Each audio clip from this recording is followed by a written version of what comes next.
Hello and welcome to the first ever Scottish Libertarians podcast. It's the 2nd of June. I'm Antony Sammeroff and I'm here with my co-host Tom Laird. Hi. And we're going to deconstruct the news from a liberty perspective.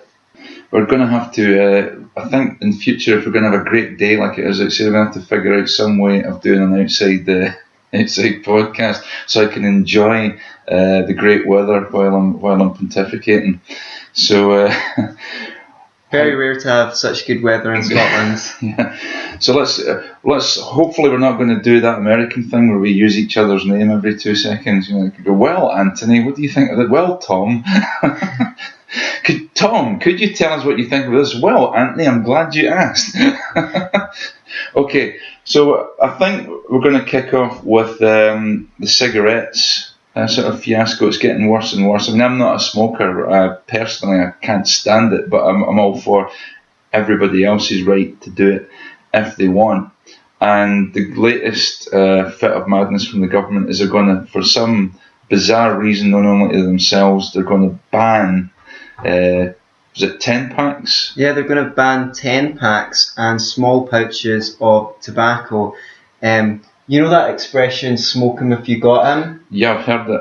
That's exactly what people do. And if people are forced to only buy 20 packs of tobacco, cigarettes, then, oh, well, I've got loads, I'm just going to have another cigarette. So I don't understand what it's meant to achieve or who it's meant to help. No, I don't get that either. The idea that people who smoke will suddenly smoke less because they can only buy more fags in a packet.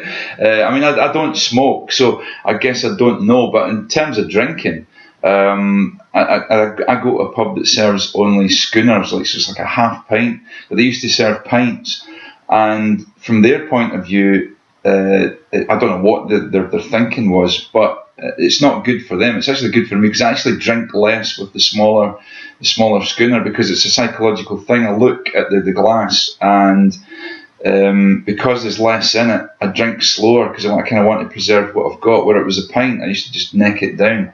So I don't know if there's any empirical evidence as to why that should work, but it just seemed to. So I think they're going to shoot themselves in the foot by making. If the idea is to make people smoke less, I really don't see how that's going to work by making the cigarette or by stopping people from buying smaller packets of cigarettes. It seems to be counterintuitive to me. But then sometimes the counterintuitive thing works. But even let's for a moment assume that it does work. So what? Right, people should. If I want to smoke more cigarettes, why shouldn't we? But if I want to buy a packet of 50, or I want to buy a packet of 5, if I want to go to a shop and buy one single cigarette, I should be able to do that if I want. If the guy wants to sell me a single cigarette, it's the greater principle at stake. Even first of all, there's, according to the article in the Scotsman that I got this story from. Mo Razak, the law of unintended consequences hits hard.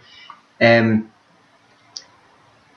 health advocates are actually supporting this policy. It's basically virtue signalling by the government. Yeah, by the government. Now, we've seen so many assaults on smokers going back to the smoking ban indoors, which I can see, even from a libertarian perspective-ish, an argument against that. Well, you're infringing on my person or something like that. Yeah. I am not sure that I agree with that. But you can make a case. Someone can make a case for it. More recently, they've made it impossible to actually see the price or the brands of tobaccos that they've got in any newsagent or shop. They hide the cigarettes behind a metal railing. Now, call me a cynic or a conspiracy theorist, but who does that benefit apart from the established brands? Everyone knows that Marlboro exists. Everyone knows that Mayfair exists, or Benson and Hedges or whatever. If you are a new tobacco company, you could be the fair trade tobacco company, the organic one, the ethical one, that doesn't use any chemicals and has has modified the tobacco to be less harmful and doesn't use any pesticides or herbicides, and you pay your workers higher wages than the standard wage in their country, you would not be able to break into the market because no one would be able to see that your brand exists. It's illegal to advertise. Plus, when you add the amount of tax on tobacco, there are additive-free brands, there are organic brands that are already more expensive to buy. Yeah. So by putting so much tax on the tobacco, you're making those brands less affordable. Yeah. People could afford to make healthier choices. So this idea of just banning people buying 10 packs is really just the latest in a slew of regulations against an easy target, because everyone agrees that smoking is bad for you. You know, you see that on the smoking packet, on the warning it says smoking can clog up your arteries. Well, so does animal fat, but they don't put a big warning on every carton of milk that says... They don't, but perhaps they'll get round to it because they're kind of already making signals in that direction. But when they're already talking about, for sugar content and things and doing that. So, but I mean, what would a package of anything look like eventually if you had to put a specific warning about every single thing that may or may not cause you harm that's in it? It was it's like the packaging. The packaging would be like much bigger than the thing that you're buying. In order to get all the warnings on there. I have a sort of image of that movie They Live when he puts the glasses on and all he sees is obey and everything's all white and bleak. That's what all our packaging is going to be like, exactly, just white. Oh, you're not allowed to have fancy packaging because that's manipulating people into buying your product. So we'll just have plain packaging on everything that says the ingredients, what it is, milk, and then all the risks of it. Yeah. And essentially at the end of the day, it's your body. If you want to smoke, that's your choice. We do have an argument that obviously we have a national health service at the moment, so it's risky to that. But I think that smokers are paying enough tax on to offset that. And in fact,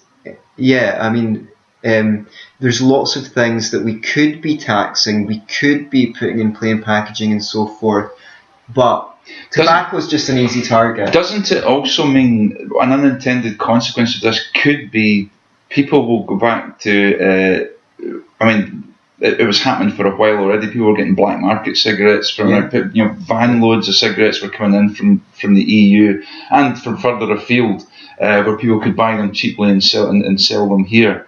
And then that way, there's no tax actually getting paid on the cigarettes that people are buying. I mean, people will find a way around it. Yeah. I mean, my granddad, for crying out loud, used to smoke tea leaves, dry them out and smoke them, just so he could get the feeling of a hit when he couldn't afford any cigarettes. So I think it's counterproductive, and at the end of the day, it's just more illiberal. It's illiberal. It's more nanny state. Nanny knows best. Kind of thing. People complain about it's a strain on the NHS. Great, dare I say it? My solution to that: get rid of a government-funded national health service. If you want health, you would have to pay a premium. If you went to a private company for health care, they would ask you, "Do you smoke? How much do you smoke?" And what they would charge you for healthcare and for your insurance would reflect that. They would encourage you to. Those incentives would encourage people to take better care of themselves instead of. You could lie to do damage control after the fact. If you could lie, you would lie, but you'd get caught out, and then your contract would be null and void. Your contract would be null and void, and you have to pay for it out of your own pocket. Yeah. So we can cover that in more detail in another show. Yeah. What else has been in the news? Well, I want to touch briefly on the Brexit. Eddie Izzard. And by the way, I'm actually a huge fan of Eddie Izzard. Yeah, I think he's a really funny guy. He should stick to comedy. I think he should stick to comedy. When he comes out with his sort of political utterings, they're very rarely got any substance to them. No. he's kind of this. He just thinks he's being virtuous. He's kind of like a guardian figure. If the guard, he has the kind of politics that people who read the Guardian in general have. Yeah. Particularly, PhD students at the University of Glasgow who are lecturing a seminar in theatre studies. Yeah, totally. And I mean, like I said, I've got a lot of admiration for him in a lot of ways. I mean, he's tough as old boots. Like he does all these like marathons and super marathons. Yeah, and he raises money for causes and things like that. Yeah, it's all good. But when he starts talking about, I mean, like, okay, I'm now starting. I had the article actually ready, and now I can't. I'm struggling to find it in the newspaper, which is always a pain in the arse. You never really were very good at reading, were you? No, I wasn't. Have I even gotten this the right way up? So basically, what he's saying is like he's jumping on the fear mongering bandwagon. All sorts of things are going to happen to us if we leave the EU. You're going to lose your job. Your house price is going to plummet through the floor, which is, as far as I'm concerned, if you're not on the property ladder, it's a bloody good thing. Businesses are going to pull out of Britain. Giant rats are going to roam the street, devouring your cherub-like children. You name it, it's going to happen because we leave the EU. You know what? Let's suppose even half of these stories were true. So be it. I think for me, liberty. Give me liberty or give me death, right? Give me liberty or give me death. All I'm hearing from people who believe in staying in the EU is, well, give me liberty, but not if it means that my property price goes down. Give me liberty, but not if it means that my wages don't go up. And I really have very little sympathy for that kind of attitude. I really don't get it. These are the kind of people who would, if you threaten to take their John Lewis discount card off them, they would tell the Gestapo everything. They'd fold very quickly under interrogation, I think, with very little threat. We had people who were actually prepared to die to get freedom and to get liberty and to be able to make their own decisions. And yet, we don't seem to be prepared to put up with a little economic discomfort. And that really depresses me. And it is an illiberal institution. I mean, the lawmakers they commission are appointed. They're not elected. And the people who believe in democracy so much, or at least proclaim to, are the first people to be for... The people who claim to be all for democracy are very pro-EU. Yeah. And what I find the most striking is the people who are the most likely to be pro-EU were the most for Scottish independence, which just makes my mind boggle, because whatever side of the political spectrum you were on, there was a good case to be made for and against Scottish independence. I'm really not seeing the case for staying in the EU beyond, it's going to make it harder to travel, and all these little self-interested... And I don't even see why that would necessarily be true. And in what way would it be harder to travel? There's a whole bunch of countries that aren't in the EU or aren't fully in the EU that have the same kind of rights. I like the turn of phrase in Europe but not governed by Europe. We are over-governed. We've got local council elections, we've got Scottish parliamentary elections, we've got Westminster elections, and we've got EU governance as well. And we do elect people to that, but the council that passes the policies is appointed. So I just think we're over-governed, and we don't need so many layers of government. Thankfully, finally, I found this quote from Eddie Izzard. Comedian Eddie Izzard has said that those who care about humanity and their finances, it's a bit of that's a strange couple of bedfellows. If you care about humanity and your finances, I care about humanity as long as it doesn't affect my finances. Is that kind of what you're saying? Should support the EU Remain campaign. Izzard, who's on tour with the Stand Up for Europe event, said yesterday in Edinburgh that Brexit campaigners have already lost the economic argument. Right? He also encouraged young people to register to vote. And he said, and here we go again, he added, quote, from young people's point of view. Has he actually spoke to every single one of them? Right? I mean, and what is a young person? I mean, what age group is he talking about? Is he talking about 9 years old, 10 years old, 16? At what point do you stop being young? Yeah, I mean, with the technology that's coming out, you might live to 300. You're still young, Tam. Well, exactly. I think I'm 49 and 49 years young. You know, I don't see myself as necessarily being old. But even when I was, one of the things I really hated when I was a teenager and even into my early 20s was politicians going, oh, young people want this and young people want that, and go, well, you never asked me. You know, I don't identify with this view of young people and what we actually want. Young people are like old people, black people, white people, ever. There's not just one homogenous kind of viewpoint for young people. So it really bugs me when they try to be trendy and speak for young people. I really don't buy the economic argument either. It looks like we're going to have to bail out Greece again. Yeah. And they're trying to get Turkey, they're bribing Turkey with all sorts of money to make them fit to join the EU. And that is a country that's, again, very liberal and has got far less developed economy. And we're basically asking, right, the economic situation in any EU country is not fantastic compared to what it could be right now. But it's like we're taking blood out of the rich ones and pumping it into the poor ones, and everyone's ending up with not enough blood circulating through their veins to function. I mean, it's so unfair for Germany, who were one of the most fiscally responsible countries, to have to bail out countries that were simply irresponsible in their public spending.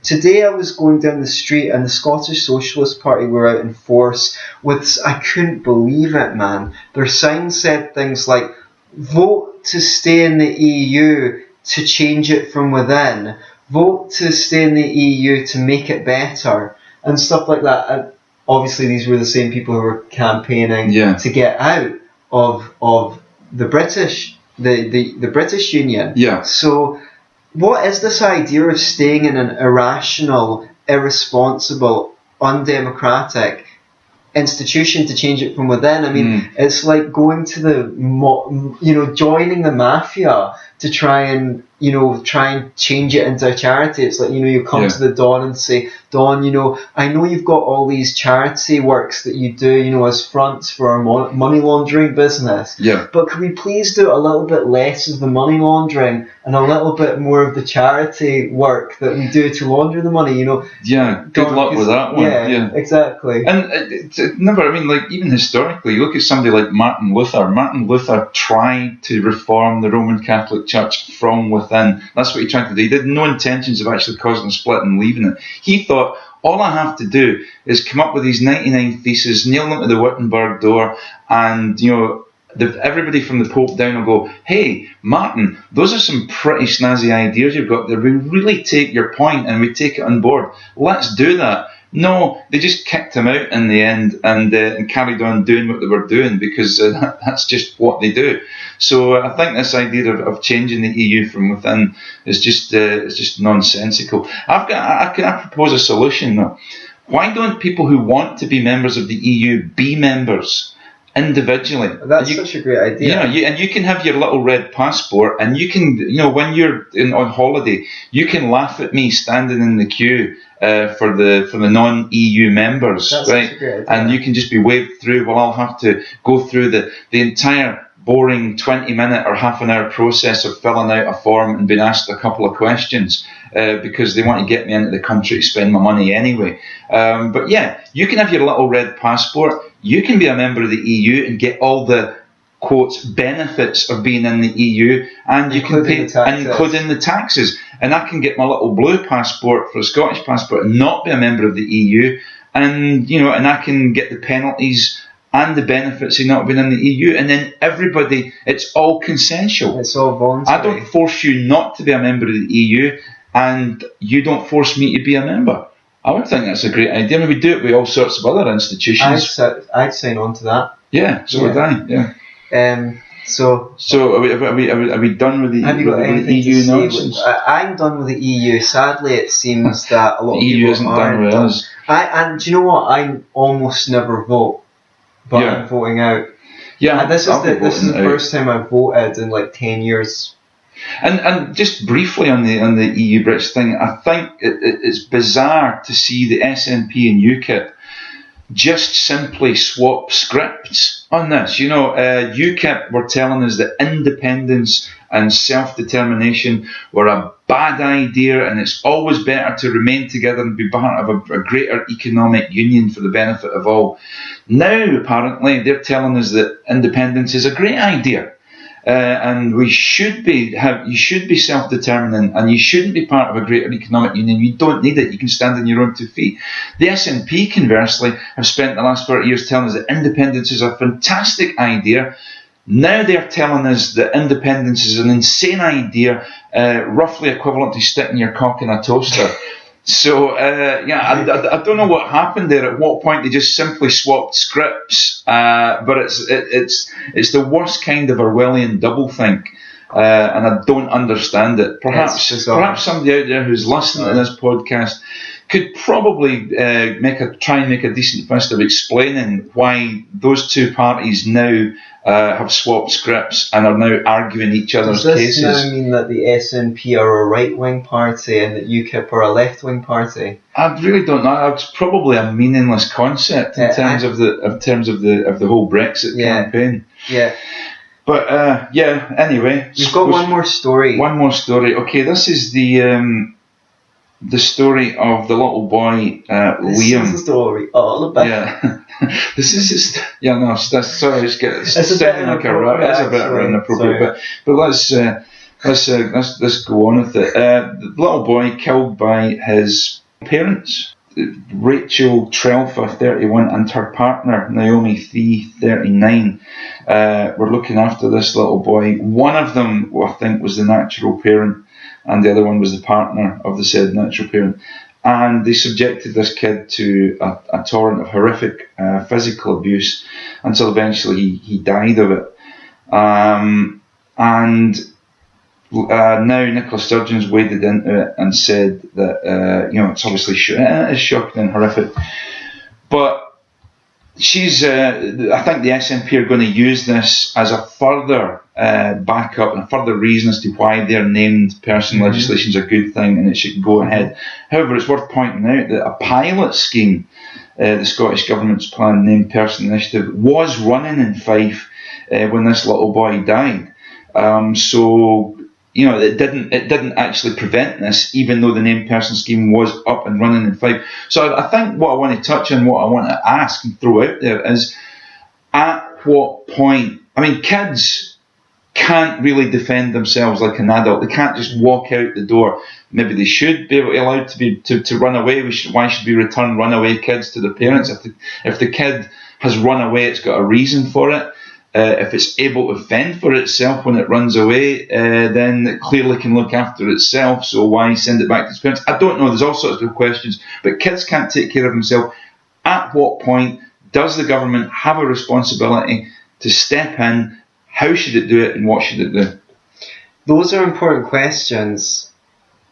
And that's a great place to finish the book. I'm just kidding. We'll discuss them next time. Yeah. I'd like you to first define what the named person scheme is, so we can have a crack at that first. As I understand it, and I'm sure there'll be plenty of people who'll correct me if I'm wrong. As I understand the named person scheme, every child born in Scotland will have a nominated state-nominated person to look after them. So if you get married anytime soon, or I get married and I have a kid, or if my daughter's 23, she's with her partner, if they have a child, that child under this scheme will have a named person, either a social worker, a policeman, because obviously all these people are trustworthy. Ordinary people. If you're a brickie or I don't know what else, a juggler or an acrobat, you're not a suitable person to be a named person to look after a child. But if you're a social worker, a policeman, or somebody who's quite governmenty, you will be a worthy person and trustworthy to be able to take care of a child. You'll be basically the third parent. Mm-hmm. The state will be the third parent in your family. This is what we're looking at. So from the get-go. Right. So you're guilty.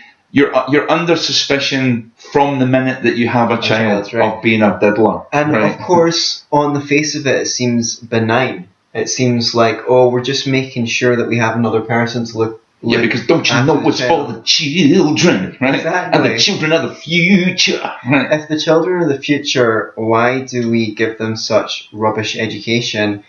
And well, that's for another podcast. Why are they the only people in society that you're allowed to physically hit without? Yeah, there's loads of. So basically, it sounds benign. It sounds like we're doing something to help children, but the thing is, all of those people, first of all, they're being asked to take on an additional role without being remunerated from it, and also it makes it very, very difficult for when there are cases of abuse for the resources to be allocated appropriately. You're going to have situations where the headmaster of the school or headmistress is the named person mm-hmm. for children, right?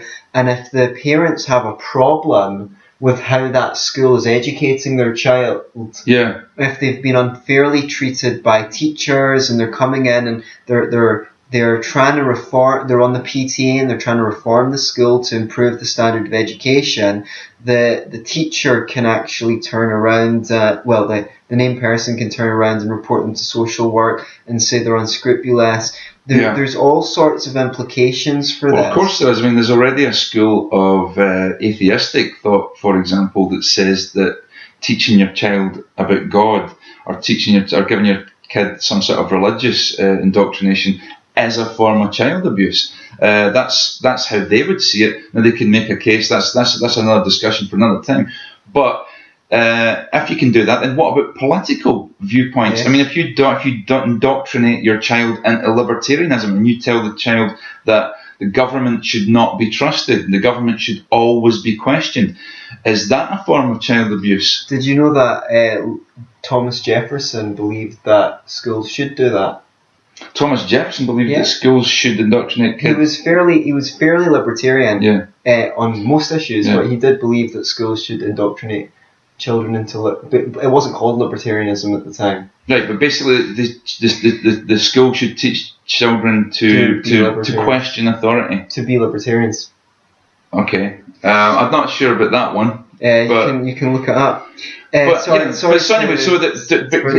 Could we get at what point should in a minarchist situation where government is there to protect the rights of the individual? Okay. At what point should government get involved in taking children away from parents or protecting children from parents, which is up to including removing the child from the parents? I think this kind of highlights the difficulty of why government is bad actually at coming to conclusions, because as free marketeers, right, we're very different from the left or the right, because the left say, right, we'll get some intellectuals in power and they'll choose, right, and so do the right to a large degree, except for they say that when it comes to people's individual morality and their personal life, like they believe there is a role for the state to make people virtuous, the right. Whereas the left think, in terms of policy... How would you do that? How would you make people virtuous? I don't know, but I think it's incidental to the point I'm making. Okay. The left will say, right, we need a clever policymaker or a committee of policymakers to make the policy. Whereas as free marketeers, in every wing of society, we get a whole bunch of trial and error. And we don't believe that the intellectuals in government are going to come up with a better solution than the free market is, because they're limited. And in fact, the most intellectual people, the best people at deciding policy, are not going to be in government. They're going to be largely in corporations trying out ideas and trying to make a profit from them. The best ideas will win out over time, and they will, and more people will accept the better product, which is why you don't need central planning and you don't need a central policy. The difficulty of reaching a conclusion on when the government should intervene just is it's completely arbitrary. Yeah. There's your opinion and there's my opinion, right? I think that that parents should be allowed to spank their children. Yeah. But most people, I think over 50% of parents in this country still do. Yeah. So I think that's a violation of the non-aggression principle. But how am I going to enforce that in a country where most people don't agree with me? So there is a sort of should you be able to bring up your child a Christian? Maybe. Should you be able to teach them that the earth's flat? Probably not. Do you know what I mean? So where's the line? And how can one intellectual, whether it's me or you, choose where that line is? It just shows how the free market arrives at better ideas because there's trial and error. So that's my view. Okay. I mean, it's a difficult one for me. Clearly, I don't know. For me, what I'm baffled with is the whole social work aspect of it. It's that if there's a case, i.e., if a child is being violently assaulted, and I know we could go into the whole spanking thing here, but it's just clearly out of order. There's bruises, there's lesions, there's burns, there's all sorts.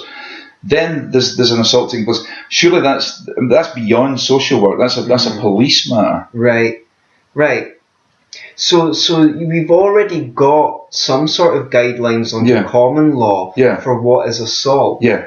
You know what I mean? Yeah. You shouldn't be able to assault a child. Yeah.